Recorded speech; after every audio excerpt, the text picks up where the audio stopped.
Tim Standish, and we're about to talk about why believing in the biblical creation changes everything. Thousands of years ago, the prophet David wrote these words, "For you created my innermost being.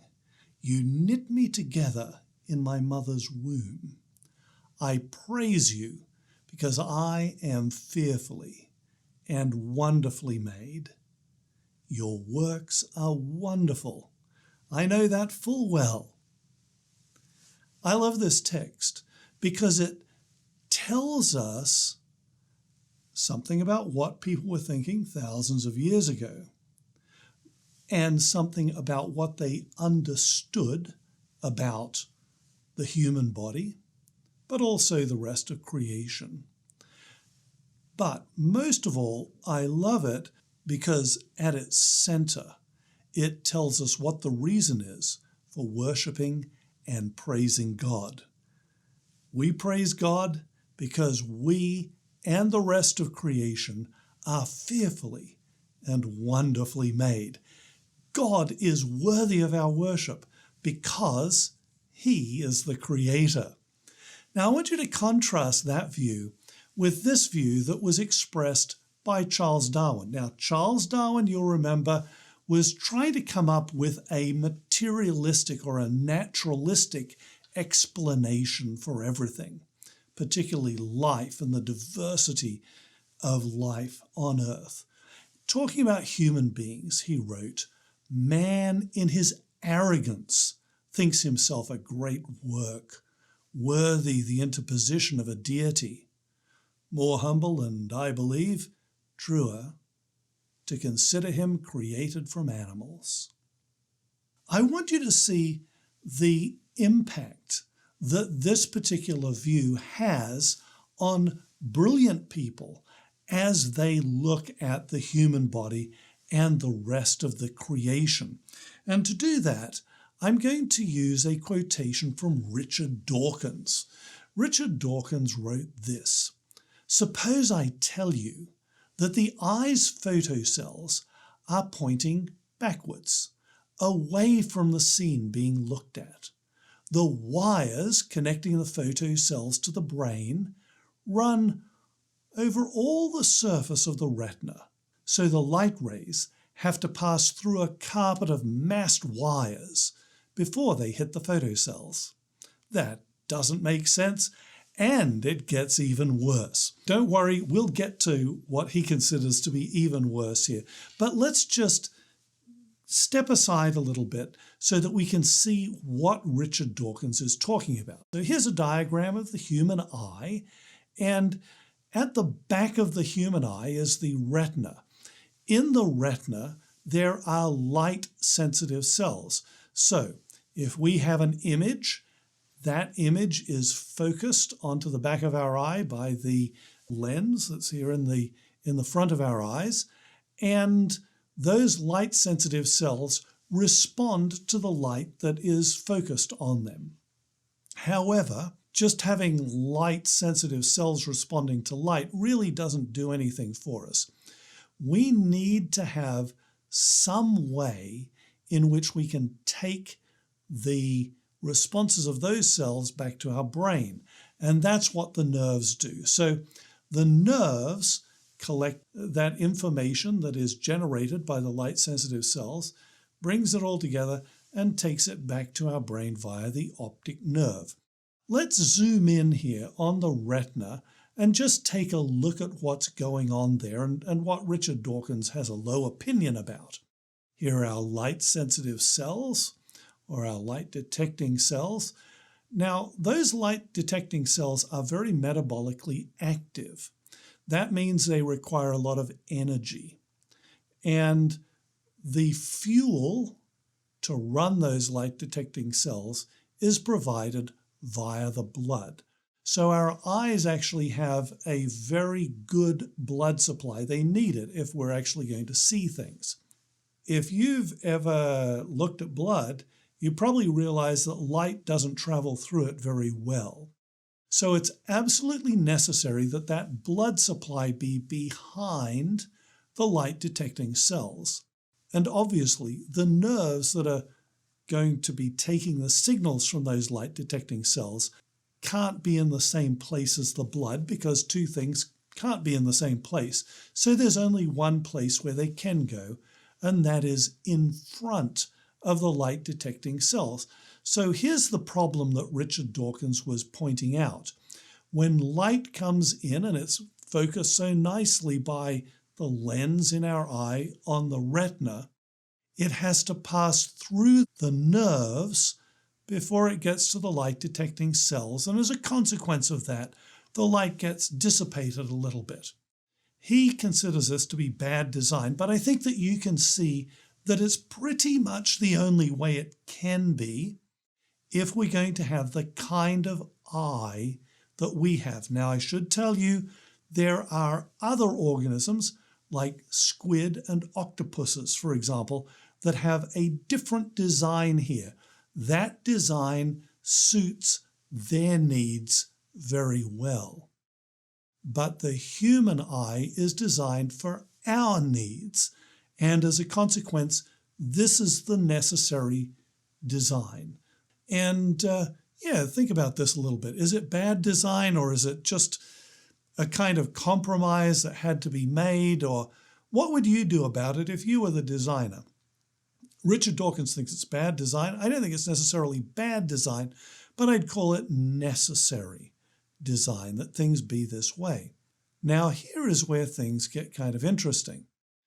God is actually smarter than you or me or Richard Dawkins. And God recognized this engineering necessity that caused this problem of the light having to pass through the nerve cells. And he designed and created for us a solution to that problem. Special cells called glial cells that act like fiber optics. What they do is they take that light that is being focused onto the retina and they pass it through without it being blurred in any way to the light-sensitive cells. It's truly a remarkable system. It's a solution to an engineering necessity. It's the kind of thing that you see in really well-designed stuff. So Richard Dawkins apparently was not aware of this when he was writing. Even though his eyes are using this system all the time, our eyes are using it all the time, you may not have been aware of it either. So, it's not that Richard Dawkins is necessarily foolish, but his mind was prepared to see bad design because that's what he was expecting. He believes we were created, if you want to use that term, or evolved from animals. There was no designer, no conscious designer, no God, nothing like that.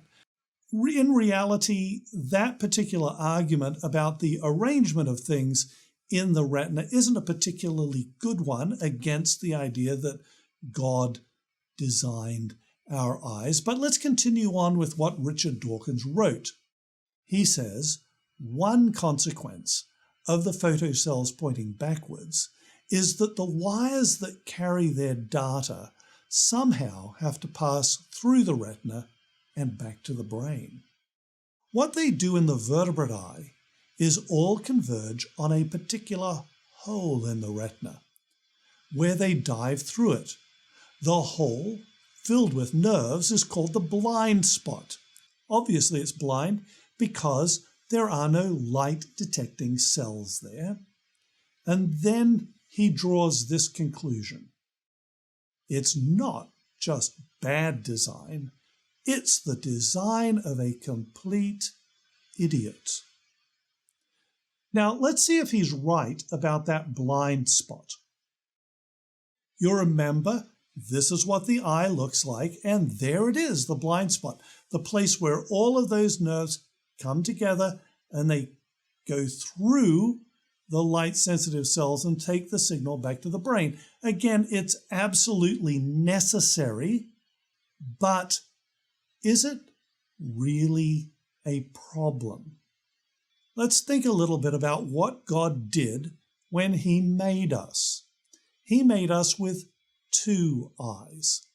And as a consequence of that, the blind spot in our left eye and our right eye is in a different place. Our brain integrates all of the information from these fabulous eyes that we have, and the blind spot in my left eye is filled in by information from our right eye, so we typically don't see that blind spot at all. But there is a blind spot there, and there are tests that you can do to find it. They're very simple if you want to look that up.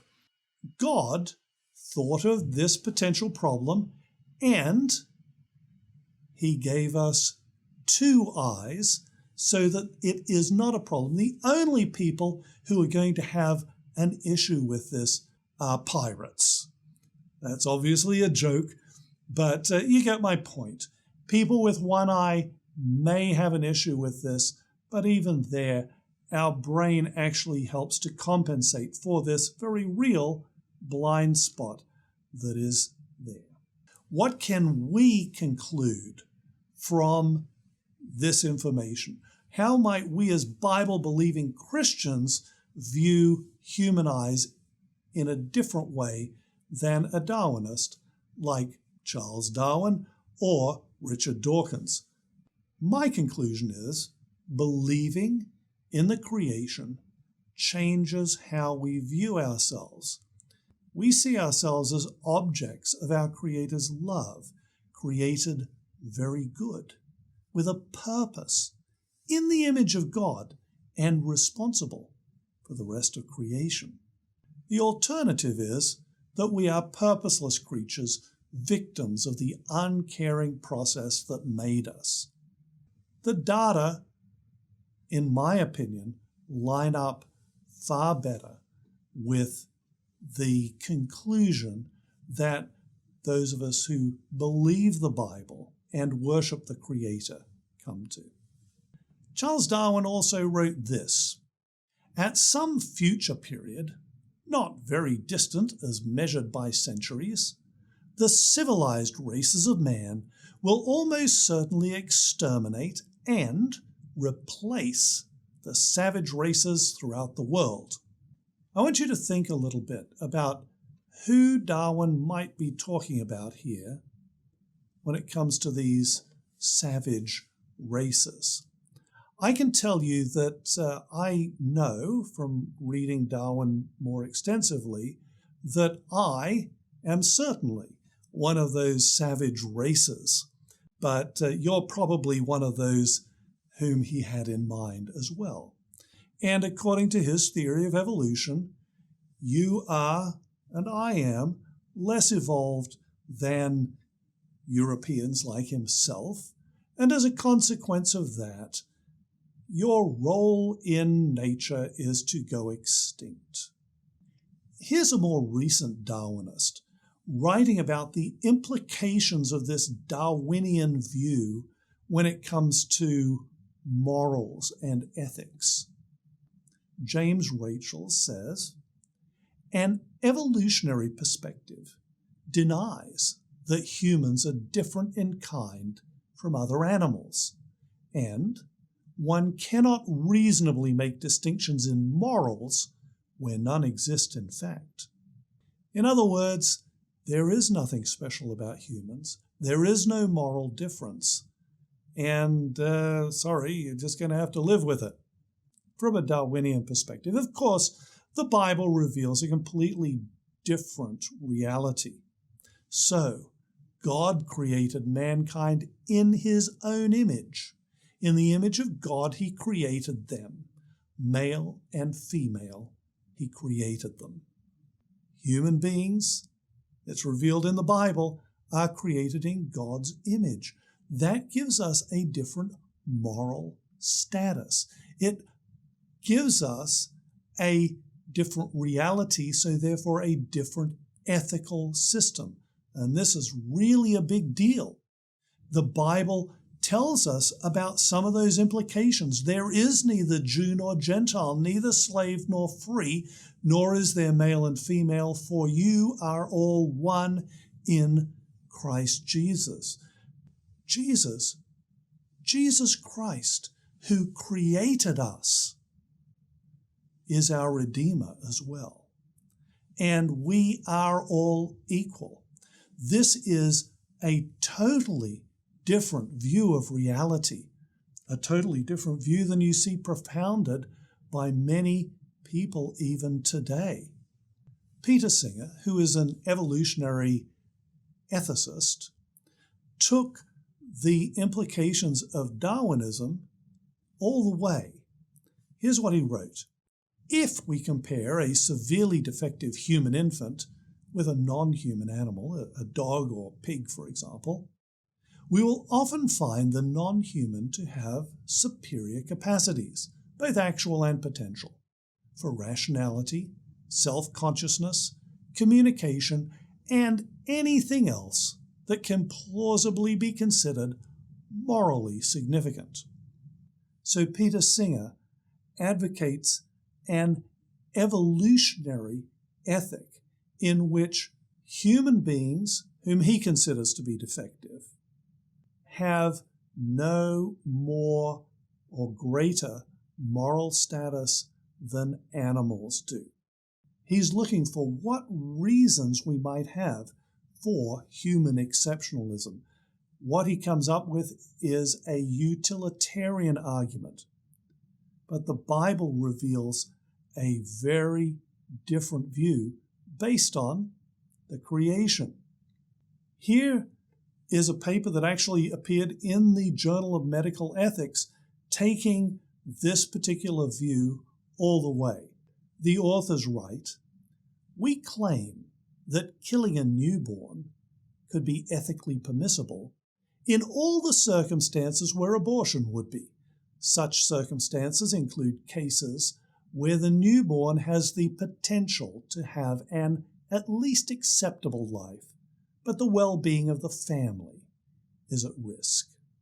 Because newborns lack all of those things that these individuals consider to be morally significant because they can't feed themselves, they're not aware of themselves in the same way as maybe an adult would be, they are disposable. They can be slaughtered like a pig or a rat or a gnat." But it's not just in medical ethics that we see this Darwinian view promulgated. We also see it very commonly in political discussions. Here's something that Adolf Hitler wrote. By means of the struggle, remember that the idea of struggle is central to the Darwinian view. The struggle for survival is what sort of makes natural selection get rid of the weak and keep the strong. So Hitler is drawing on this, and he says, by means of the struggle, the elites are continually renewed. The law of selection justifies this incessant struggle by allowing the survival of the fittest. Christianity is a rebellion against natural law, a protest against nature. Taken to its logical extreme, Christianity would mean the systematic cultivation of the human failure. Now, I agree with Hitler, actually, here. Christianity is a rebellion against what he calls natural law. However, I believe that he's got the laws of nature just a little bit wrong, as did Darwin. The Bible calls on us to defend the weak and the fatherless, uphold the cause of the poor and the oppressed, rescue the weak and the needy, deliver them from the hand of the wicked. That is the biblical view because everybody is created in the image of God. Human beings have a special moral status in the creation, and those whom we might be tempted to look down on because of some injury or other handicap, the Bible says, no. They have the same moral worth that you do, because we're all created in God's image. And, by the way, Jesus Christ our Creator and our Redeemer died to save everyone. Believing in the creation changes how we view others. We view them as equal, all created in the image of God, objects of God's love and our responsibility.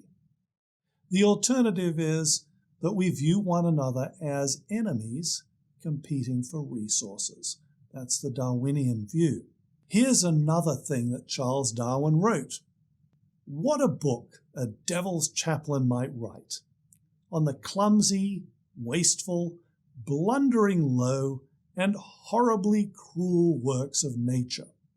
Do we see horrible things in the creation? In fact, we do. There is all kinds of struggle for survival. There are all kinds of organisms that do terrible things that result in suffering and death in other organisms. As Bible-believing Christians, we understand the ultimate cause of that, sin. The original creation was made very good, but the entrance of sin into the world means the entrance of death. It means the entrance of struggle and so on. But is that struggle really the central theme of life? That's the way Darwin saw it. But the Bible encourages a different view. It says He, this is God, has made everything beautiful in its time. He has also set eternity in the human heart, yet no one can fathom what God has done from beginning to end. I love that text because it tells me that I, as a biologist, am not going to run out of things to do when I get to heaven. I'll never get it all figured out from beginning to end, but there'll be plenty of wonderful things to discover along the way. That's my hope as a Christian, and it's my hope as a Christian biologist as I go out and study the creation. It's not that I ignore the death and suffering that's there, but I know that it was originally very good, and I know that there's plenty of wonderful things, plenty of beauty that still exists in God's creation. When you look at nature, the central law of nature is not actually struggle and competition. For life to exist, cooperation must be the central law of nature. When you look at this picture of the beautiful poppy with the bee flying around it, is that a situation where they're in a struggle with one another? No. They are cooperating. The poppy is providing nourishment for the bee. The bee is providing the service of moving pollen from one flower to the next. Without one another, they don't survive. Together, by cooperation, they do survive and thrive. That's why life can exist. So believing in the creation changes how we view the rest of creation. We view it as sustained by the Creator and worthy of our study and admiration, also our responsibility. Remember, God put Adam and Eve in charge. He gave them something pretty amazing. They may have blown it by sinning and rebelling against their Creator, but it's still amazing. The alternative is to view the creation as cruel, unfeeling, but also our Creator. These are very different views. Remember that as we get to the very end of the Bible, we're reminded about the creation, not just the original creation. Here we read in Revelation 21, He who is seated on the throne. Who's that? Who is that seated on the throne? Well, that would be God, Jesus Christ. He said, I am making everything new.